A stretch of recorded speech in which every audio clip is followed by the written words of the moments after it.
Hello, in this section of the video, we are going to share to you the steps to carry out a remote ONT management from the NOC or the Network Operations Center. So we can see a brief diagram here. Let us say there is a ONT which is placed on the field, and this ONT I want to access the ONT GUI or the ONT internals from a PC at the NOC. So I want to remotely manage this ONT from a NOC position. So how do we do that? We have a feature called remote ONT management in our newly introduced OLT. So for the purpose of the demo, we have taken up a setup as seen here. So there's an ONT and it's connected to the PON port number 4 of an OLT. This OLT has an uplink Ethernet port number 7, and through VLAN 146 it's connected to a switch, and further on it's accessible to a PC at NOC. To establish a management path from the ONT to the PC, we need to follow the configuration steps listed here. Step number 1, we'll have to plan an IP address and a VLAN for the target ONT. Ensure that this IP must be reachable from the NOC network. Step number 2, we need to create a GPON service with uni equal to IP host 2. Step number 3, we create the IP host details on the ONT. Like we need to apply the IP address, the gateway and the DNS details onto the target ONT image. Step number 4, from the PC at NOC, we can attempt to ping and log in to the target ONT page. So for this demo, I'm considering these credentials. We are choosing an ONT IP address 10.144.146.2.0.1 with the following gateway and VLAN number 146. So let's straight away log into this OLT and carry out the configuration. The greatest advantage of this method is we don't have to visit the site of the ONT. By performing configuration on OLT, we'll be able to directly obtain the login to the ONT. We use the username Tejas and password. So this is the any information page or the home page of the OLT. On the left side, we have the folder GPON.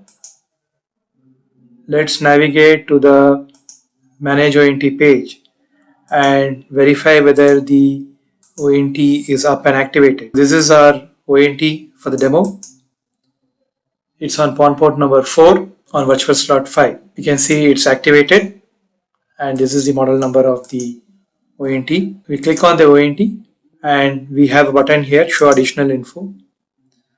So here we can see the received optical power. Next, let us create the GPON service. So these steps have already been explained in detail with the concepts in the previous videos.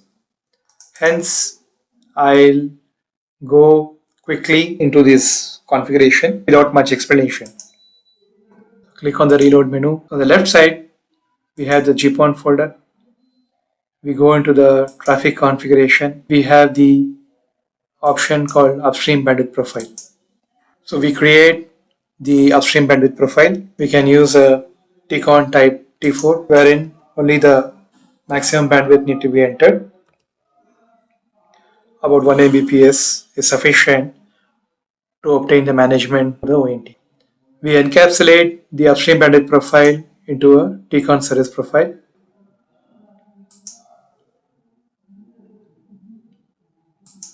So we see here the TCON service profile has created. Under the TCON mapping profile, the above created profile can be encapsulated. Create. We have completed the bandwidth mapping for the upstream. Next, we move on to the VLAN tag operation details. Add new VLAN tag. So here the ingress tagging needs to be kept as untagged, because the ONT IP host interface is transmitting in the upstream an untagged traffic, and further the ONT traffic, when it reaches the PON port, it comes in the tag format. So let's apply the VLAN 146 here. The remaining settings are default. Create. So this VLAN tag profile need to be encapsulated into a ONU upstream traffic profile, wherein we associate the tag operation to the corresponding ONT interface. So I given these names for easier identification and understanding of the profiles. So I give a service name, and this VLAN tag operation is mapped on to the IP host 2 interface.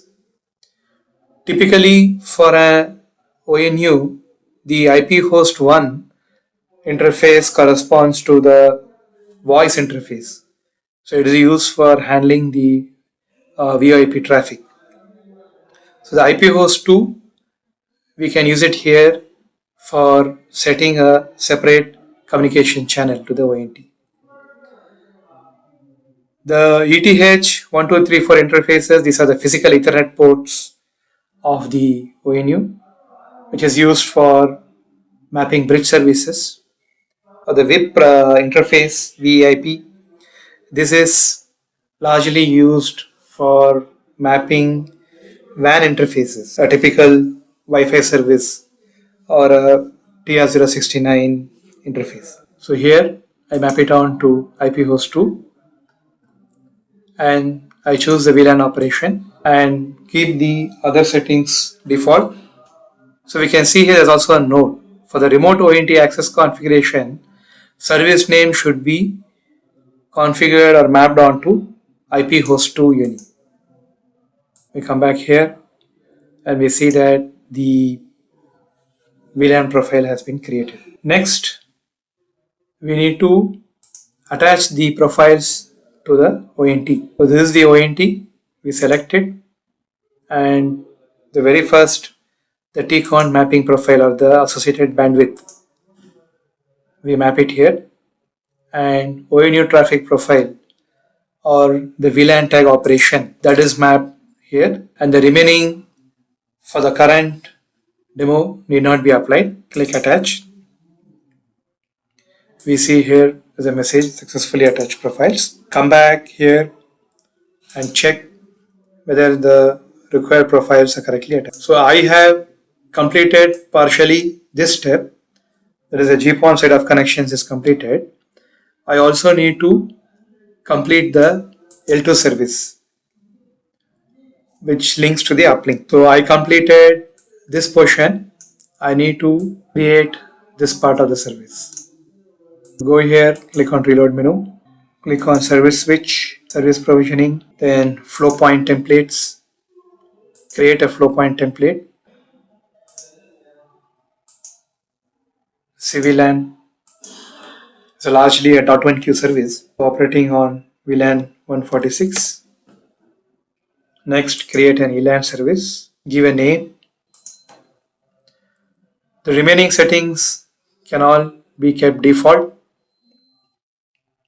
Please see here I am not using the auto create gem flow points option.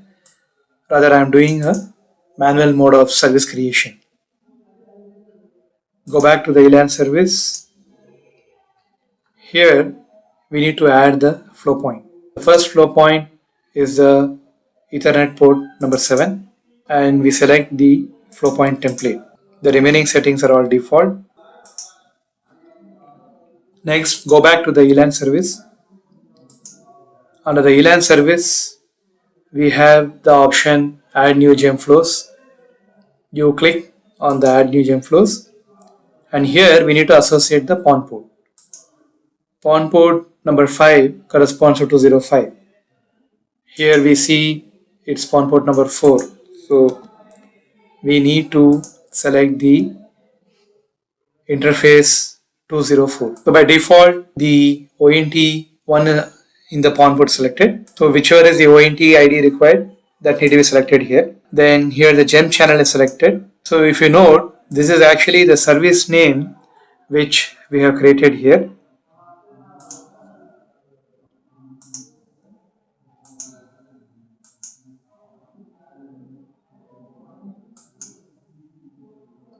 So see here under the VLAN to interface mapping profile, we have created a service name.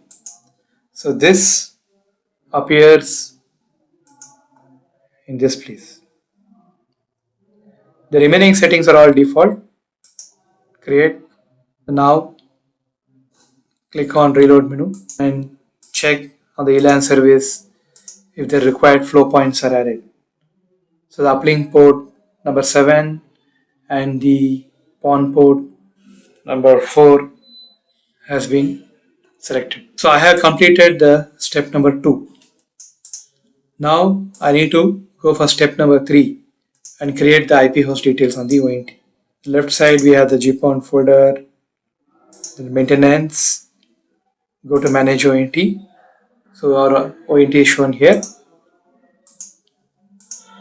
Open the ONT. So we see here there are two options, VoIP and IP details and IP host config. So if we click the VoIP, we can see the interface IP host 1 is mapped for the VoIP services.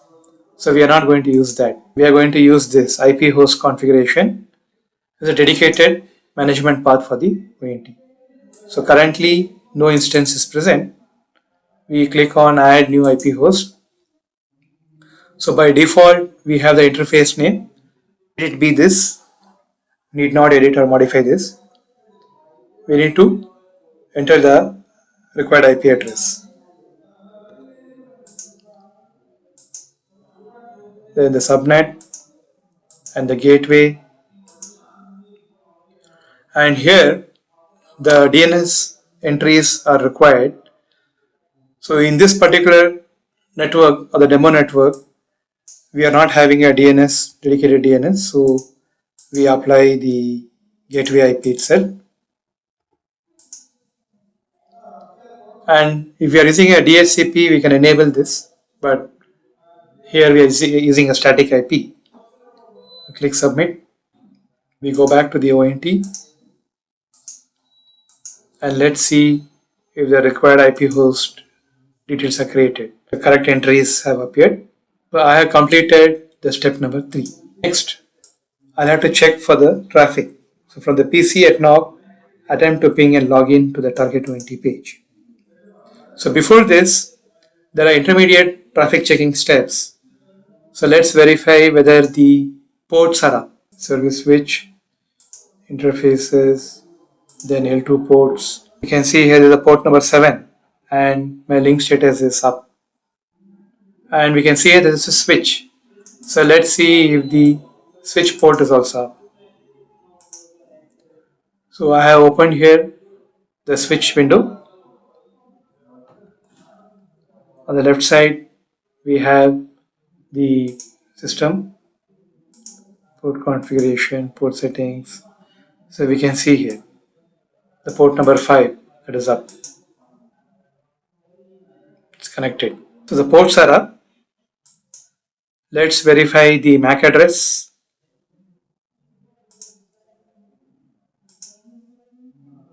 Whether the MAC is learned on the service. So we have an option here, dynamic unicast FDB entries.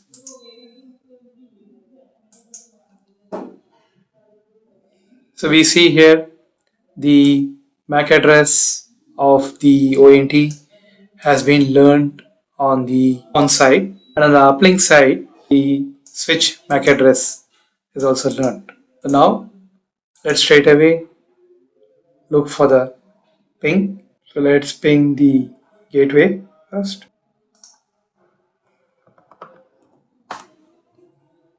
So the gateway is able to ping from the PC at the NOC. Next,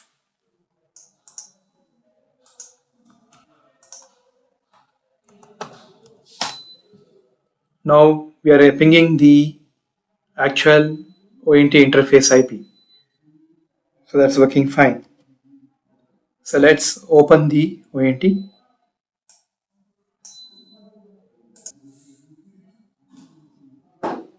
So this is the login page of the ONT. Log into superadmin.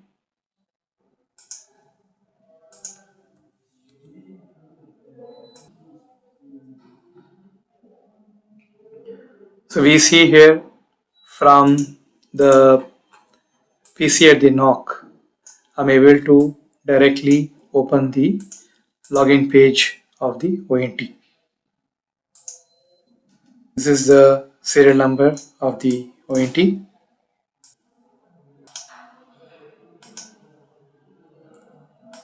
So this is the ONT has been activated on PON port number 4 and I'm able to remotely log into the ONT.